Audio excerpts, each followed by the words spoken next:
So hello, everyone. Welcome to our webinar on how to choose a profitable pricing strategy for your company. I'm really excited to introduce our guest speaker, Marcel Petipat. Marcel is the CEO and co-founder of Parakeeto, who are experts in agency performance optimization. And Marcel developed this knowledge when running an agency himself. He has been at the sharp end of things. He is coming at this not just from theory, but from first-hand experience. Parakeeto specializes in helping agencies measure and improve their profitability by streamlining their operations and reporting systems, and they've helped hundreds of agencies across the world to increase their profitability. Marcel is also the head strategic coach at the SaaS Academy by Dan Martell and the host of the Agency Profit podcast, which I highly recommend. We are big fans of it here at Scoro. So welcome, Marcel, and thank you for joining us. Thanks for having me, Helen. Always a pleasure to be here with my friends at Scoro, and always appreciate your support of our podcast and the stuff that we're doing. It's great to be here. Oh, it's great to have you. My name is Helen, and I'm a product expert here at Scoro. Scoro is a work management platform that helps businesses become more efficient, more profitable, and more strategic. Whilst we're more on the software side of things and Marcel is more on the consulting, we share a lot of common values and principles with how to make companies more successful. A bit of background on me. So when I was in my mid-20s, I co-founded a digital agency. I was the COO. We sold our first website for the princely sum of £175. 10 years later, we had a team of people working for us, contract values of 5 to 6 figures. So a lot of change happened in that decade, and we successfully sold the agency back in 2020.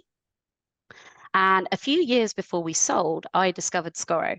I implemented it at my agency, and after years of wrangling with disconnected systems, spreadsheets, it really was a game changer for us and quite instrumental in us selling the business. I was able to answer any question the CFO threw at me within a matter of minutes, and they liked it so much they rolled it out amongst a number of other agencies in their group. I now work for Scoro, and I help clients to optimize and configure it around their workflows to get them the insights that they need. So it's really cool for me to be able to repay some of the benefit that I got firsthand working with Scoro to our clients.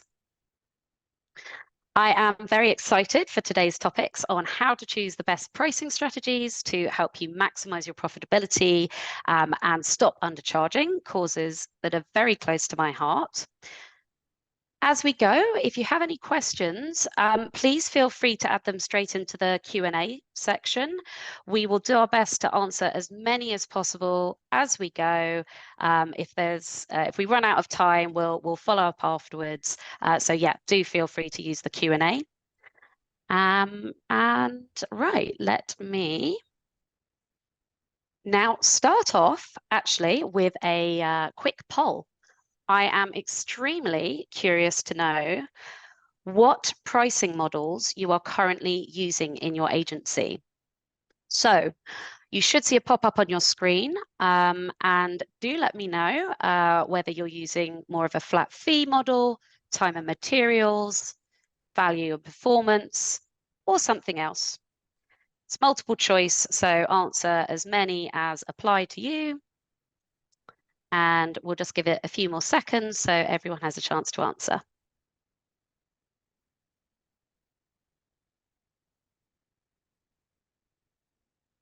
The anticipation is killing me. All right. Can't wait to see those results. Let us see the results.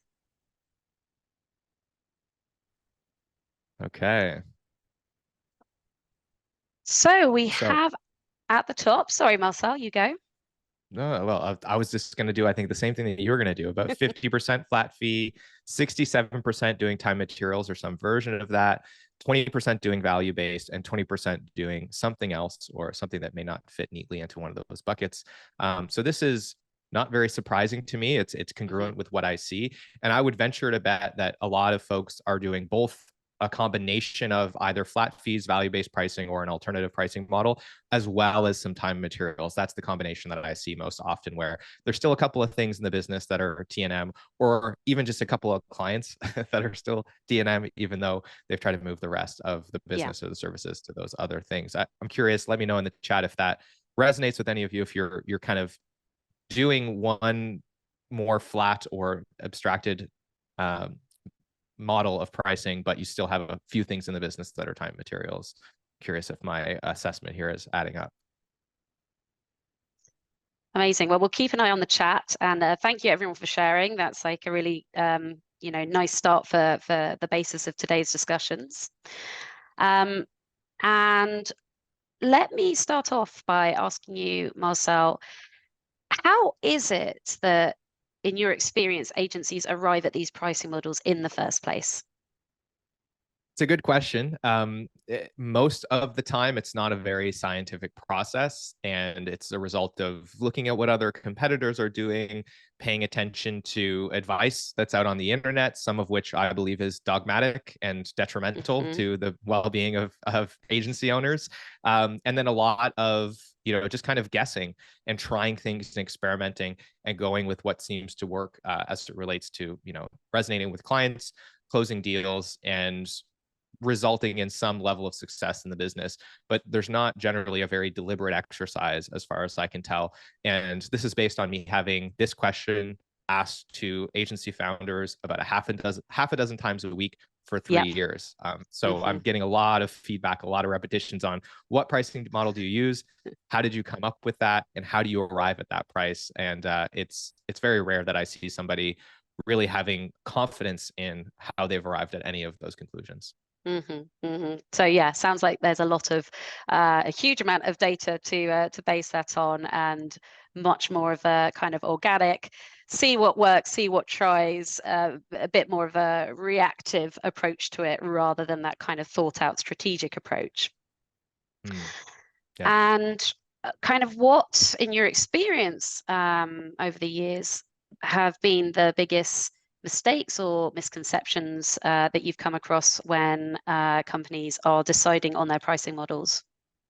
Yeah, the two, and the two that we're going to talk about the most today are, number one, not thinking about margins when coming up with pricing. And a lot of it is just comparative pricing. And even benchmarking is done this way, where everyone's concerned about how does my rate compare to another agency's, but we're not thinking at all about, is my rate appropriate for my context as an agency? Is it setting me up for success? Because at the end of the day, I've seen agencies that have a $400 average billable rate and a $40 average billable rate be very successful. And I've also seen both of those cases where they're not profitable. So what your rate is in relation to everybody else is only relevant from a sales perspective. It's not relevant from a profit perspective. So not thinking about margins, not even really figuring out what the expectation is when we're pricing a project often leads to, at the end of a project, everyone's really bummed. The team feels like, they've messed up because the project was a failure. But what they're not realizing is, well, we set this up to be a failure at the start, but we just weren't clear about that. And so it feels like we're missing expectations, when in reality, we did exactly what we planned to do, which was set this project up to not be very profitable.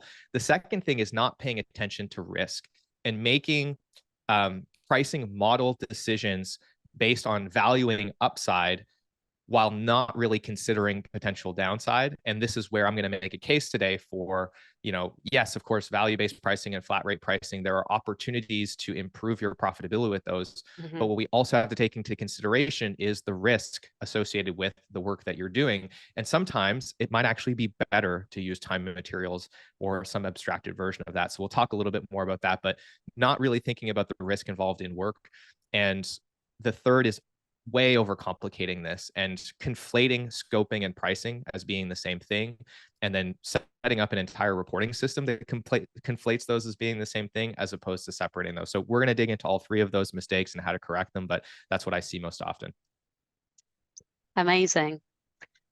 And in terms of, we'll kind of revisit the mistakes in just a little bit, but kind of going back to the context of companies just picking what feels right or what seems to be working, is there a way that they can be more strategic in understanding what is going to be the right approach for them, like what's going to work. You've got time and materials, you've got value pricing, and everyone talks all the time about value pricing like it's a magic bullet, flat fee, etc. How do you go about working out what is going to be the right one for you and your context? Not what's right for your competitors, but what's right for you.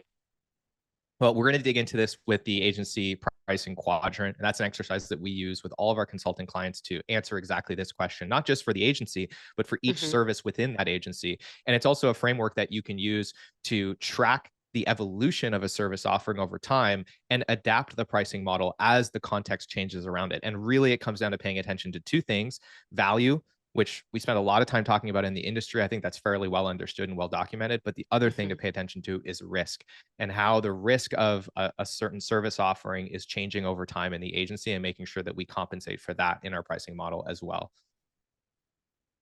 Super. Yeah, risk is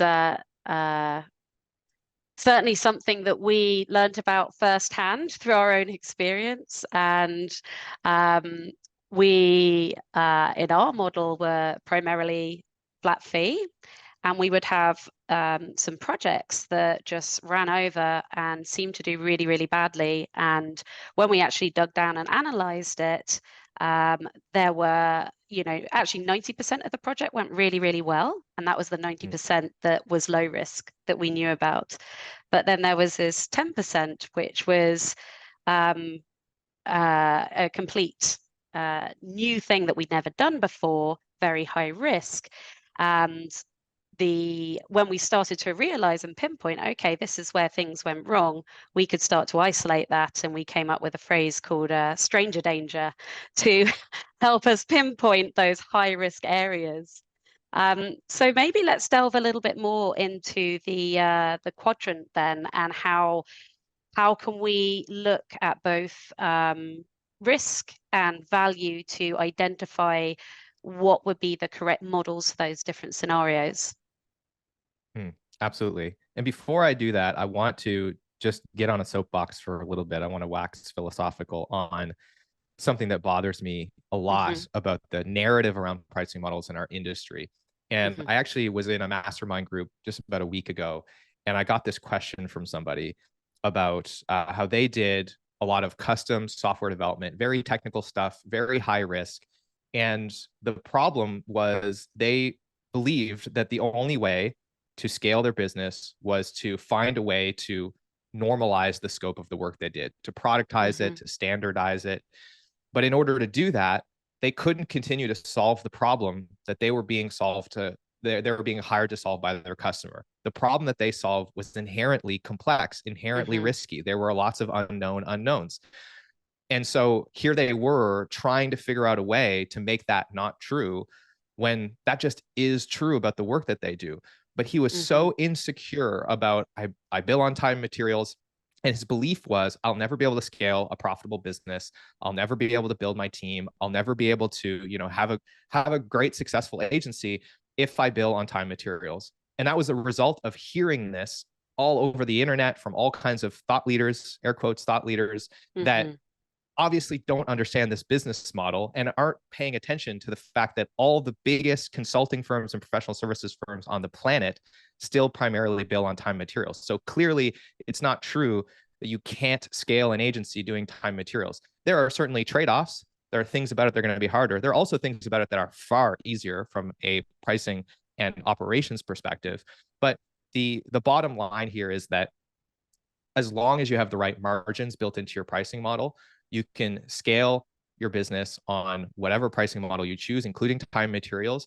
And what's important is choosing one that enables you to solve the problem that you need to solve well. And there are certain problems that are hard, that are technical, that are unpredictable, that require an innately iterative approach. Anything that is agile, for example, should never be priced on a flat rate, because the whole concept of agile is that you don't know how long it's going to take and you have to continue to learn and iterate. And so we should be open to the idea that if that's the best way to solve the problem, there must be a way to architect a business model that enables that and is a win-win for both the agency and the client. So that's what I want to talk about today, is how to land on that.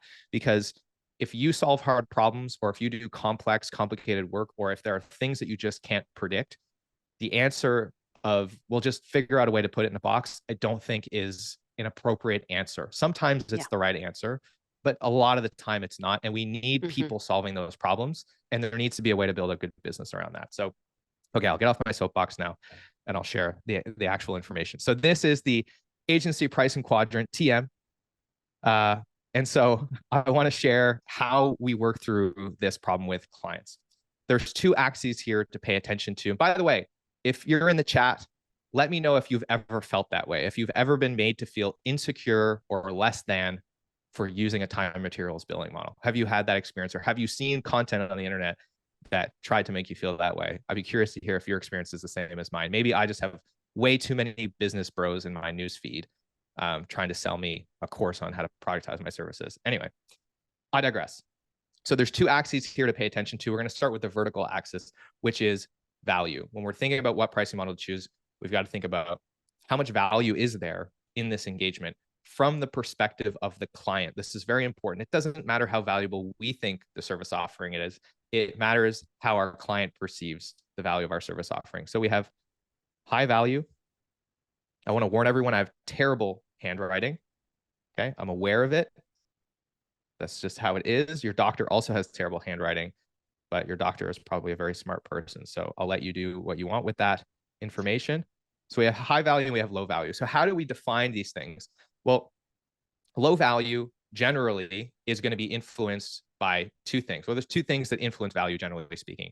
The first is your positioning. So how many options does your client believe they have as an alternative to you? So for example, if you say we are a graphic design firm, you are inherently going to put yourself in a low value position. It's going to be very difficult for you to move up to high value because you have 100,000 competitors, including Canva, including Design Pickle, right? There are lots of other alternatives. Whereas if your positioning was, we help B2B software companies visually communicate complex data systems using design, you're still doing graphic design. It's the same service offering, but the way you've positioned that is putting you in a much smaller category. There are likely very few, if not no firms that directly compete with you on that position. And if that happens to be the problem that your customer solves, by limiting the number of alternatives, by creating your category, you're moving yourself up into a higher value position. But then the second thing we can't ignore is relative value. How valuable is the solution to this problem for this client in particular, based on their context? So for example, if I do conversion rate optimization on websites, I can improve any website by 1% in terms of conversion rate. Well, the value of that to apple.com is very different than the value of that to, my local soap making company down the street that does $1,000 a month in sales. That 1% conversion, relatively speaking, is worth probably hundreds of millions of dollars to Apple. It's worth hundreds of dollars to the other business. So I can't charge the same amount of money to the smaller business because the value of solving that problem is not the same. So we have to take those two things into context. I'm not going to spend too much time here because this has been talked about ad nauseum in our industry. I think we all understand the concept of trying to identify and arbitrage value in our pricing model and look for opportunities to capture upside in doing that. The next thing we need to think about is risk. And so we have low risk on this side of the spectrum, and we have high risk on this side of the spectrum. And when we talk about risk, we're talking about what is the risk to you as an agency in terms of how your costs might change throughout the engagement. So if you can predict to within 10% how much it's going to cost you reliably to do this engagement, then I would consider that to be very low risk work. So an example of this is we build landing pages for legal firms. We've done it 1,000 times. We use the same website template every time. We build on the same tech stack, and we know exactly how much time it takes to go from point A to point B. We can get within 10% time and time again. That's obviously a very low risk service. Whereas if you're being hired by SpaceX to build a control system out of a new software programming language that's not very well supported so that you can land a reusable rocket on a barge in the middle of the ocean, you don't even know how long that's going to take, right? It's never been done before. So that's clearly high risk work. It's going to take an iterative approach, and it might take 1,000 hours. It might take 100,000 hours. It's very hard to say. So we've got to understand on the spectrum, how much risk is there in the engagement, and also understand, does the process that we need to use to solve this problem? Is that inherently iterative? So again, I'll come back to agile software development or anything that uses the agile methodology.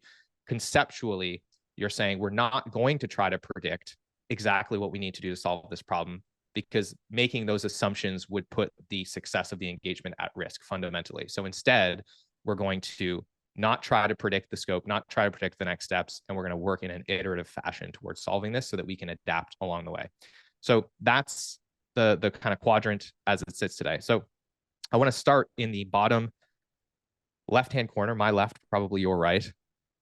If we have high-risk work that's low value, typically this is where time and materials, or hourly, as it's affectionately referred to, is actually a pretty good option. And the reason for this is because it allows us to share risk with the client. It doesn't matter how much time it takes to do the thing. It doesn't matter if it's high risk, because the client is paying us for our time. And we'll talk about how to make sure that this is profitable in more detail later. But essentially, as long as you have a delivery margin on every hour that you sell of about 60% or more, then you can sell as many hours as you want. You're doing what every professional services firm has done prior to today, and how the whole industry ran for the last 100 years. You're buying somebody's time for X price, you're marking it up, tripling the price roughly, and then reselling that to a client at a profit. And then again, since it's high risk, it doesn't matter how much time it takes because we're selling hours. And so if it takes 1,000 hours instead of taking 500, as long as we've done a good job of managing the engagement, it's a different account management approach, but we should get paid for most of that time. We don't have to try to predict upfront what it's going to take. And so this limits downside because we get to share risk with the client. And the reason we do time materials in a low value work requires less judgment, less skill, which means that generally the cost of the labor that we need to do that work is going to be less expensive. And so we can actually create the perception of higher value because our hourly rate doesn't actually need to be that high in order to win in this pricing model. Now, that's not always the case. For example, I called my lawyer the other day. I asked him if he could help me with a problem.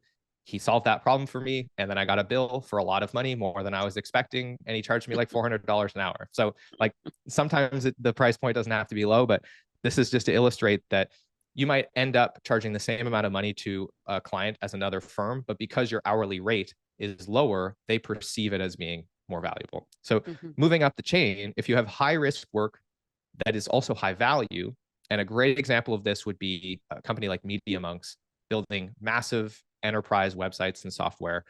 These are projects that take place over the course of months and years, require very technical talent, require a team of people to work on. In this case, they're generally using an abstracted time materials model. And so abstracted time material is we're still using the mechanics of a time materials contract, but we're abstracting away from the hour. And we're generally doing that by selling larger increments of time and broader increments of labor. So we could say, we're going to lease you this software development team for, $20,000 per sprint. And based on the current scope of work, we estimate that this website is going to take between 20 and 30 sprints to complete. And again, if the scope changes, if the client asks for new things, the answer is always yes. And do you want to do that before anything else in the backlog, or do you want to add that to the back of the queue? And we'll just keep working until you're happy. In most of these engagements, I know a couple of firms that work in this way. They start with a 6-month project, and 3 years later, that company is still leasing that team from them at a profit. And again, as long as the margins are baked in, this works. This is also, by the way, if you want to see what this looks like at a smaller price point, Design Pickle runs this model. There's also a premium version of that in Superside, where when you sign up for Design Pickle, you're not actually getting unlimited graphic design for $400 a month.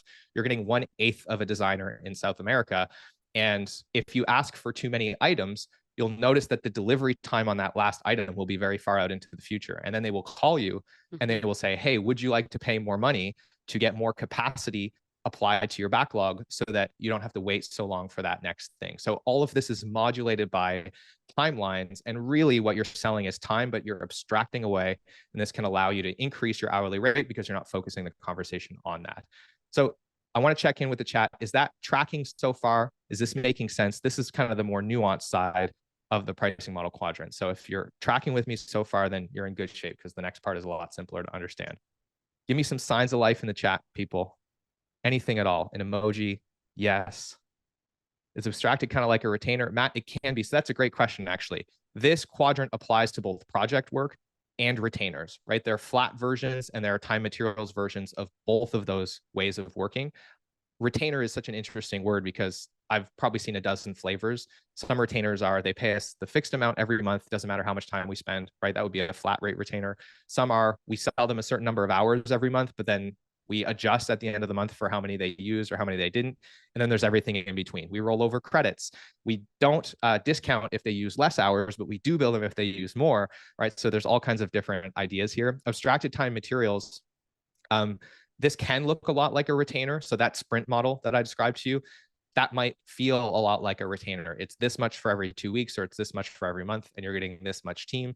So these ideas can be applied to both recurring scopes of work or a project-based scope of work. And that's really the only difference, I think, traditionally between what would be considered a retainer and what would be considered a project is just a question of, is the increment of work repeating over a given cycle, or are we working together to complete one monolithic task?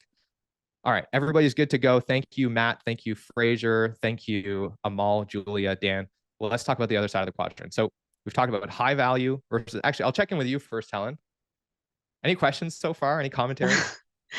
I think this is a really useful model that I don't know, puts you a bit more in the front seat, going back to what you were saying before about, you know, all of these different voices and influences saying you should be doing this, that, the other, and kind of almost forcing your like business model to like adapt to your pricing model. Whereas like, you know, your business model should be what sets your pricing strategy, not the other way around. So I think this is such a useful way to break this all down and understand, okay, actually, I am doing the right thing, or maybe I need to review what I'm doing and consider something else.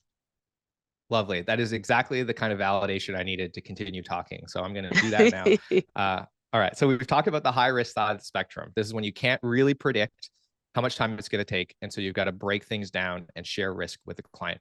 Now let's go to the other side of the spectrum where you can predict how much time it's going to take.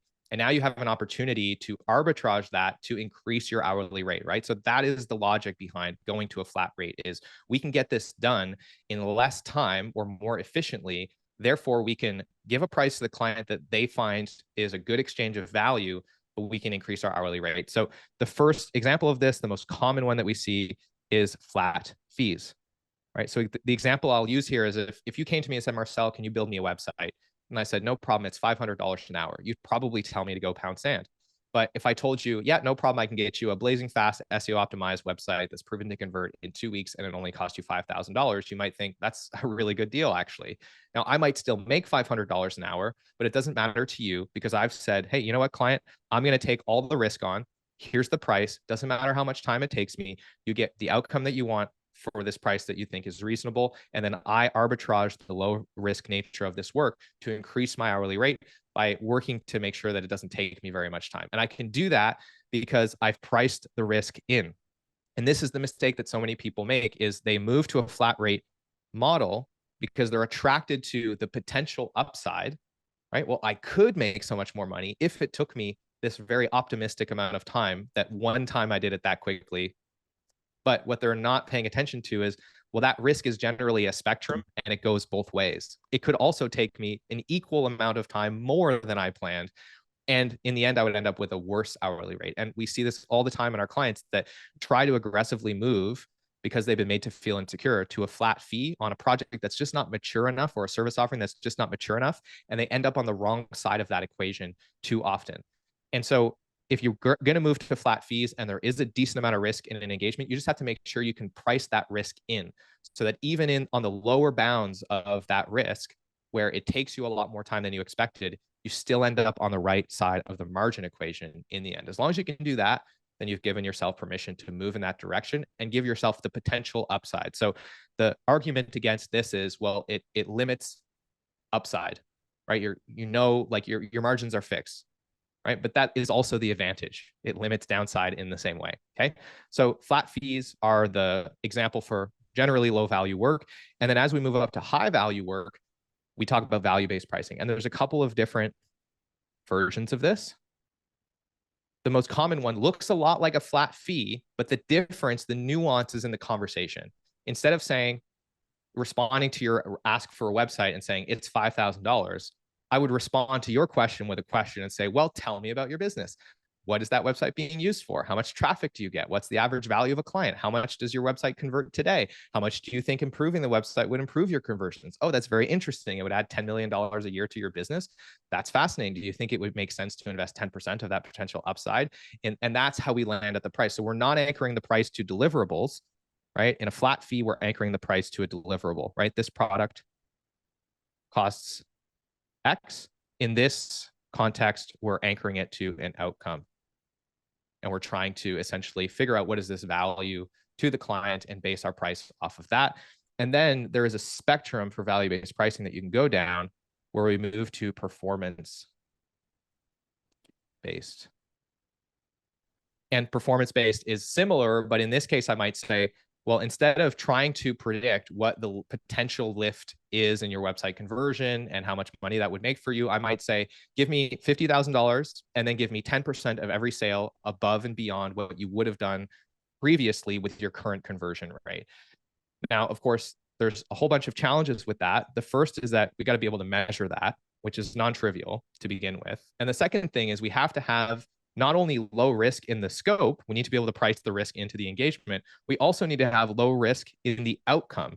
So this requires an extremely mature service offering where we not only know what the process is going to look like to get there, and we can predict that reasonably well, but we also know and have confidence that we can get to that outcome enough times that, again, the upside that's available greatly outweighs the potential downside of missing the mark, not getting that outcome for the client, or having it take significantly more time than we had planned. So at a high level, that is the pricing model quadrant. And the way that we would work with a client is we'd sit down, we'd list out all their service offerings, and we have their team using sticky notes place where they think a service offering lands on the spectrum of risk to value. And then we help them understand that, well, if it's kind of on the fringes, or if there's a model that feels like it's a lot easier to sell, then what would need to be true for us to move from here to here, right? Well, we would need to lower the risk. Are there ways to do that? Or what would need to be true for us to move from here to here? Well, we need to increase the value. Are there opportunities for that? And ultimately, I want everyone to understand that this is a process, not an event. It's very normal for service offerings to kind of migrate up and to the right over time, because as your agency matures, you'll have more data and more at-bats doing the same service offering, ideally time over time. So you'll get more predictability, lower risk over time, and your portfolio will get better. You'll generally get larger clients, and the value will also start to increase also as your positioning gets more refined. So understand that if a service offering is here today, doesn't mean it's going to stay there. It could start to move up and to the right over time. Hopefully that's helpful. Let me know in the chat if that's making sense and if there's questions so far.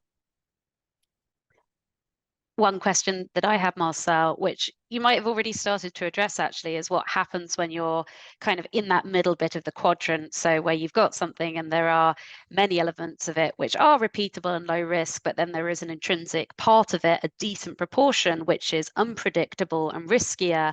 It then makes it difficult to know, okay, well, how do I price it? You can't really give the client a mixture of time and materials and flat fee. So is it a case of like working on your offering and going, okay, well, we need to, try to standardize the more unpredictable bits? Or like, what advice would you have for people in that middle section? Yeah, I think it really has to come down to what is the thing that's best for the client in terms of like what is going to be the best strategy for solving their problem. And if trying to productize or put the scope of work for the risky parts in a box is going to be significantly detrimental to our ability to effectively solve the problem for the client, then I would say you need to basically right size the pricing model to that riskiest part, right? And try to mitigate for that.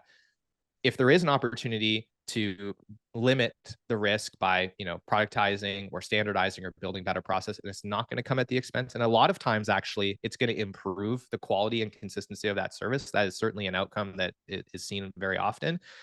In that case, certainly work on that and try to move to that more flat fee. generally it's easier to sell things that are lower risk to clients, as Mm-hmm. long as we're not trying to price a ton of risk into that flat fee. And this is where I think I see a lot of people struggling with moving to flat fee or value-based pricing. They kind of inherently know I have to price a ton of risk into this. And then it feels like a larger price tag than the client is expecting. And so that's really why I think having a reasonably low amount of risk is important when we're moving to a flat fee model. Mm-hmm. So hopefully that answers your question. Essentially, it's like, think about the methodology first, the solution to the problem first, and then figure out what adaptations you can make from that point forward. And if it means you have to share some risk, then do that. But also, it might be possible to fragment these things. So I've seen a lot of people use an audit or an upfront planning or strategy engagement and segmenting that off as an initial thing so they can get paid to do a much more thorough job of scoping work, which then Mm-hmm. allows them to lower the risk enough to start moving in this direction. So there's a lot of different ways to tackle that. Super. And we've got a few comments in the chat as well. So John has said you can do the early initial phases on time and material, move to flat fee when the scope is clearer in the later stages. David said that in the top right, you can offer so high value, low risk, offer services on a more flat fee basis, but just more pricier than for the low value and the low risk. Got a couple of questions as well. So I think the first one came through from Matt. So how do we convince clients that want value-based, but it's not something that you offer? Does That's an that interesting question. So yeah. yeah, how do we convince clients that want value based, but it's not something that we offer? So it sounds like what the question there is like, how do we convince them to pay us on time and materials? I think that question may have also come up in the chat. Yeah, Matt says yeah. So the way that I position this is the first sale is the methodology. And then if they can agree on the methodology, then it should be easy to have the conversation about why a pricing model is more conducive to that methodology. So I'll give you an example. If a client came to me and said, Marcel, we need you to help us build this new product for our startup, right? I run a software development firm, for example, and they say, we need to build a minimum viable product. Then I might say, okay, well, there's two ways to build software. The first is we use the waterfall method. That's how people built software 40 years ago, where we try to make a whole bunch of assumptions about everything that needs to be inside of this piece of software. We spend the next 12 months and all of your budget building that. And if we end up being wrong about any of those assumptions, the whole project fails. The other way to build software is this more modern approach called Agile, where we do a little bit of development, we test it, we learn, and we try to be very, very nimble and de-risk the execution as much as possible. Now, in order to do that, so that's the first thing. It's like, which method would you prefer to use? And of course, the client is going to say, well, I don't want to, give myself such a small target and fail. I think it's pretty easy generally to convince them that this more iterative approach is a better way to do it. And then once they agree to that, then it's a question of, okay, well, in order to do that model, we need to use a pricing model that allows us to work in that way. And so if we did a flat fee engagement, every time there was a change or new information, we'd have to open up the scope of work, bring up the SOW, renegotiate, find a new price. And that's really just going to get in the way of us being able to work effectively together. So what I propose instead is that we use one of these pricing models, right? Time materials or abstracted time materials, so that we can just work in this way without all this friction that is unnecessary where we're fighting against the pricing model. And that's kind of how I would think about this. And if you're thinking, well, there isn't a methodology sale to make, well, then that's a problem that you need to be thinking about. Why are you solving problems in this way if it's not actually a more effective way to solve that problem for the client?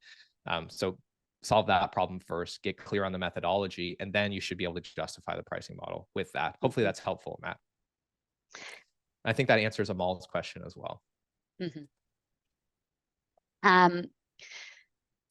What I'd be really keen to understand a bit more. So you've referenced the 60% delivery margin. And obviously one of the things that you mentioned at the start was, one of the biggest mistakes that companies can make is not factoring in margins into how we're pricing things. So, we've gone to the work to understand our risk, our value, know which pricing model we should be choosing, but then how do you actually go about pricing yourself in the right way, and how does margin play a part in that? Great question. All right, let's talk about that. This is something we have to talk about before we leave. So I'm glad you asked the question. All right. So the first thing is we got to understand that there's a difference between pricing and scoping. This is a pop quiz. What is the difference between pricing and scoping? Somebody let me know in the chat what you think the difference is. And Matt, I will answer that question shortly. There are a bunch of different profit margins. Figuring out which one to pay attention to is a challenge, and one that we're going to talk about here in a second. What's the difference between pricing and scoping? A lot of people conflate these as being the same thing. They often merge these two processes together in one place.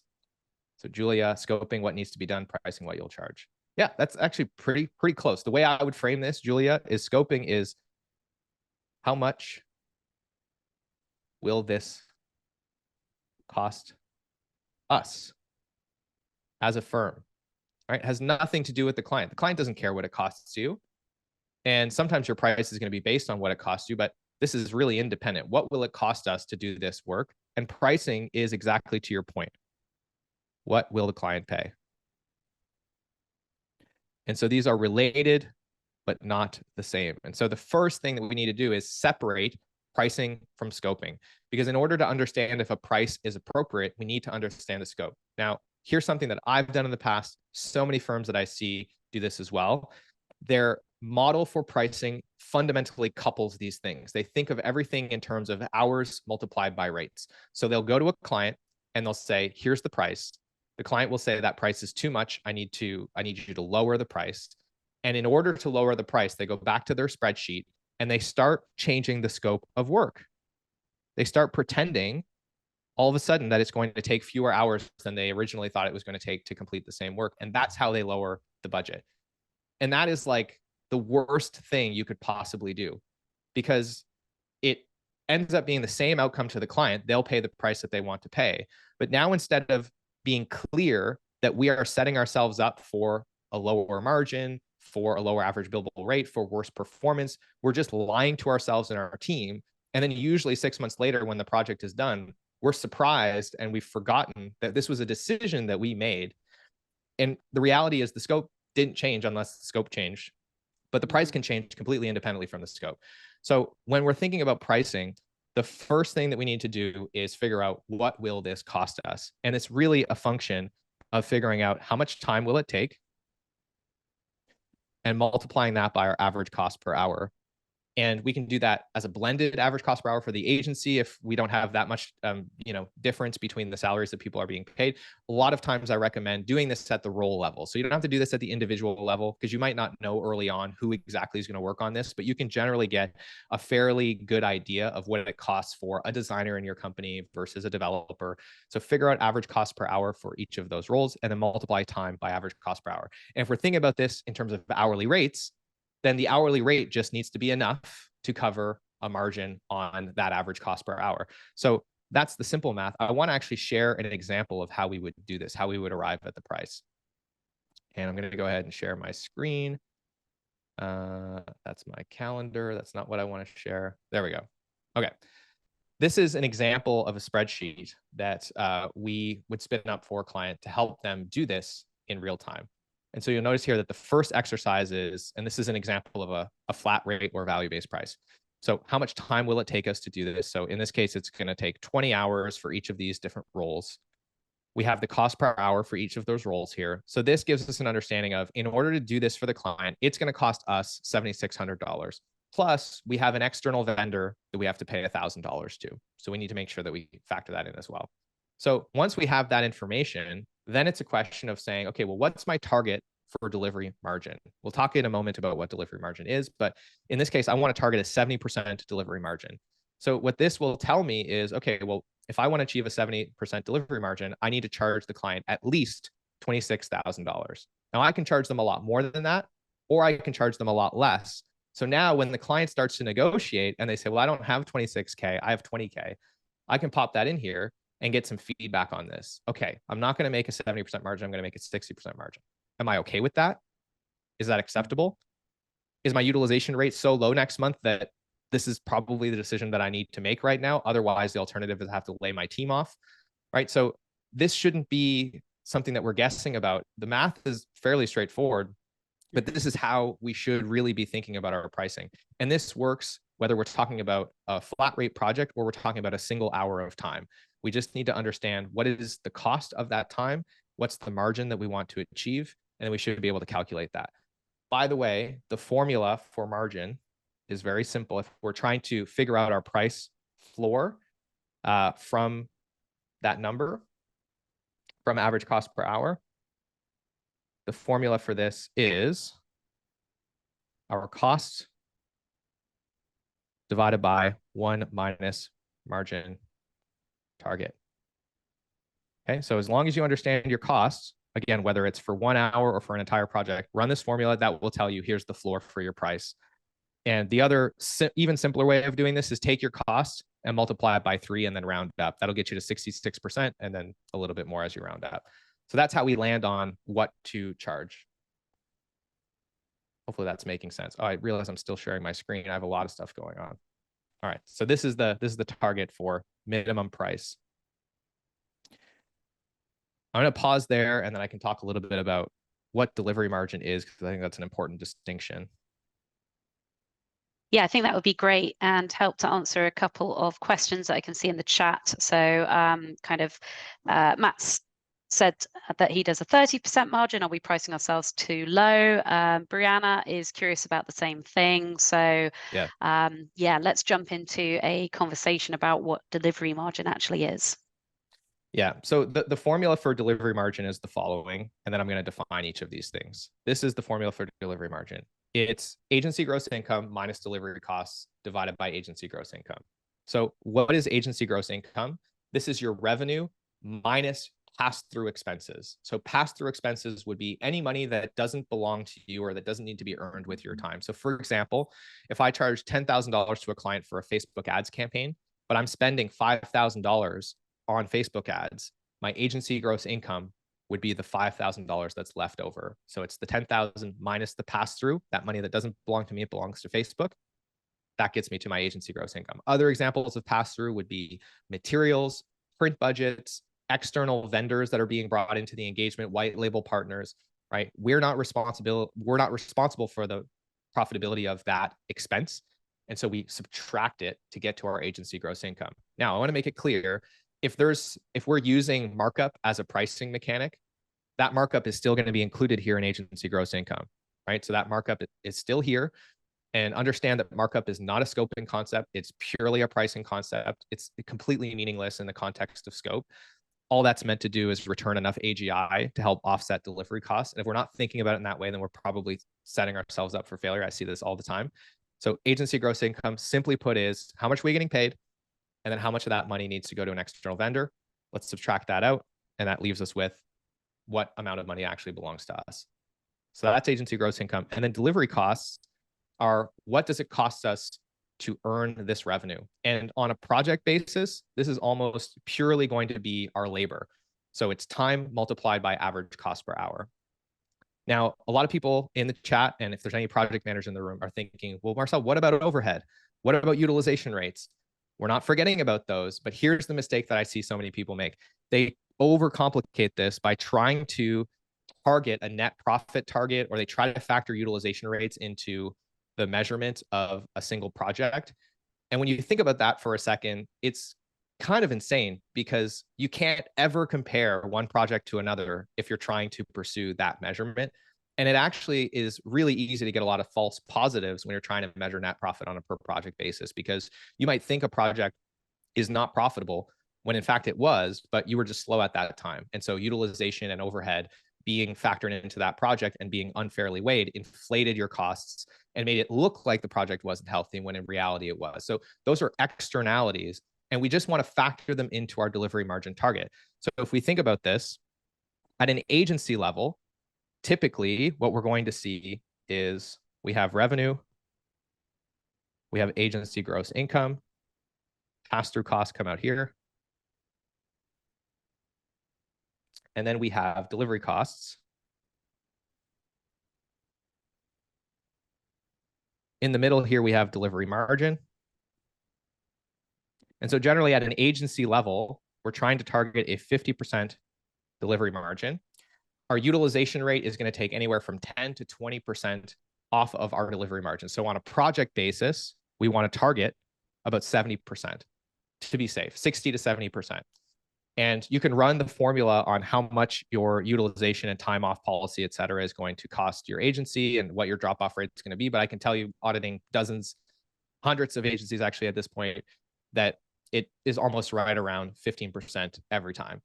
So you want to aim for a 50% delivery margin. And then what we know is that you're going to spend on overhead generally another 20 to 30% of agency gross income. So really, if you work back from your net profit target, if we want to have anywhere from 20 to 30% profit margins, then we just add 20 to 30% to that. That gets us to our delivery margin target at the agency. And then we add another 10 to 15%, and that gets us to our project level. So I'm not saying ignore utilization. I'm not saying ignore overhead.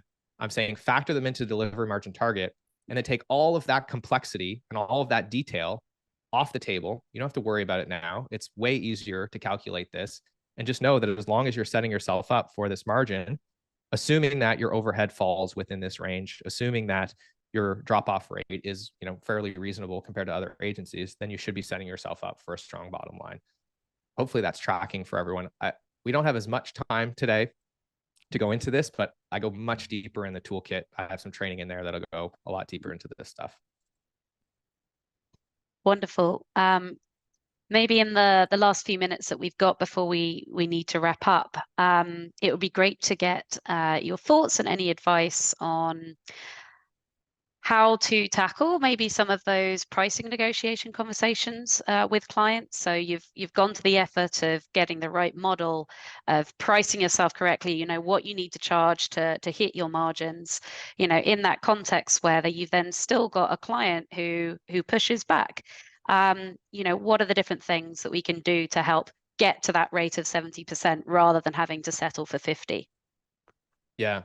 I'll make it clear that I don't consider this to be my area of expertise. I'm certainly not a sales coach or a sales trainer, but like all of you, I run a business and I have these conversations. So I'll share my anecdotal experience with this.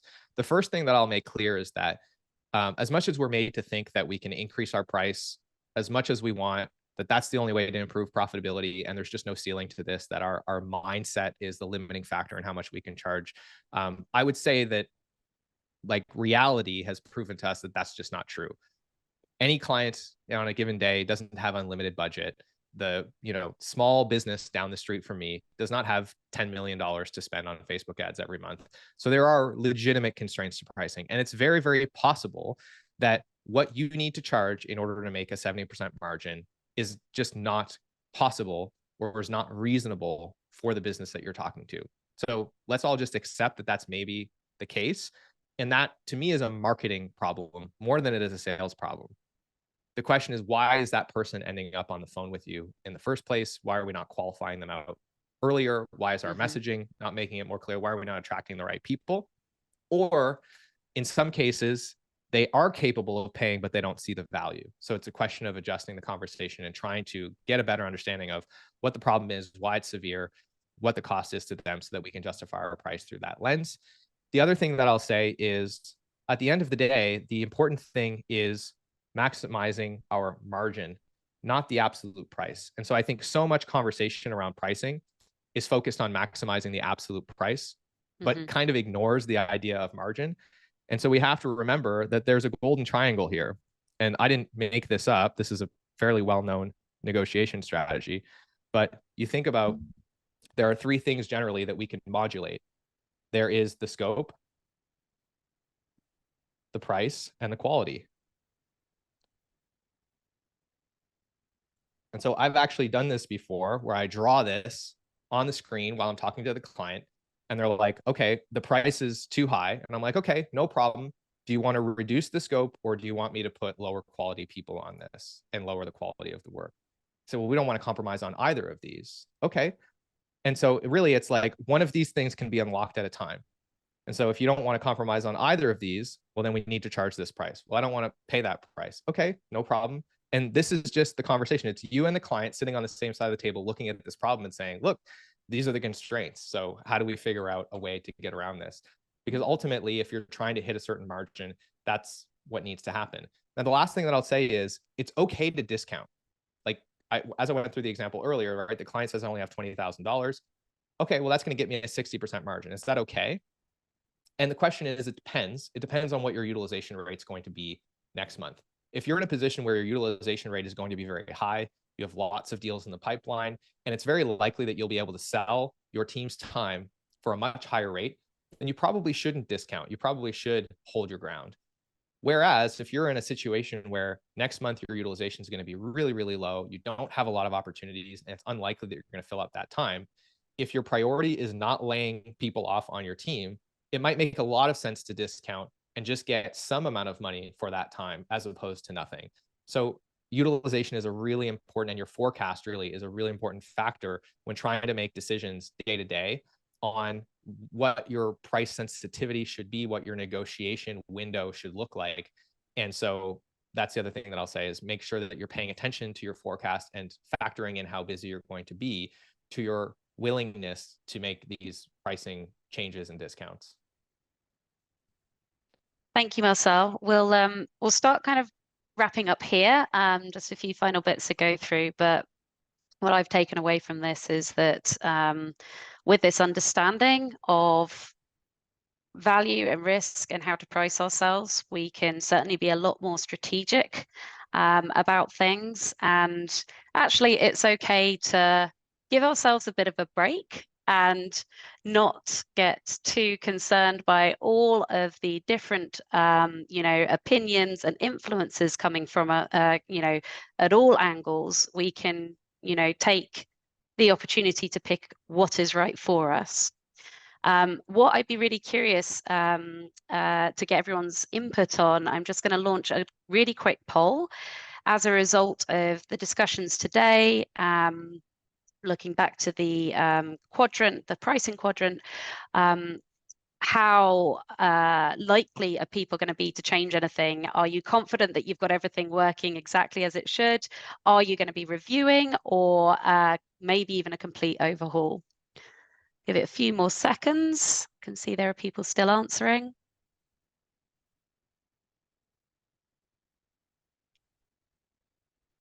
Okay, all right, I'll end it there and share the results. So very much the kind of biggest percentage of people there will be revisiting the pricing strategy after this.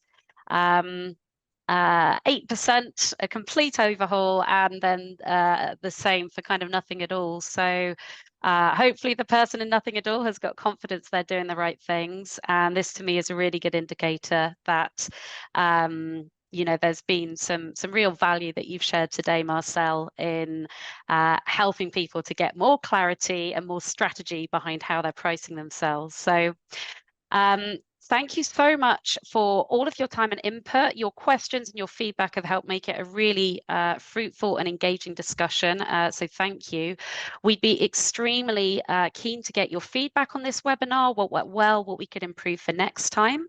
There's a link that Christelle has posted in the chat, so please do go and fill that survey in. We'll also send it in the follow-up email as well. If you're curious about learning more about Scoro, visit our website, book a demo. You can get a one-to-one with a person to answer any questions that you have. Thanks again to our amazing speaker, Marcel Petipat from Parakeeto. You can see all of his contact details there. Absolutely fantastic to get your great advice today. And thanks again to all of you. We look forward to seeing you at one of our future webinars. Bye for now, everyone.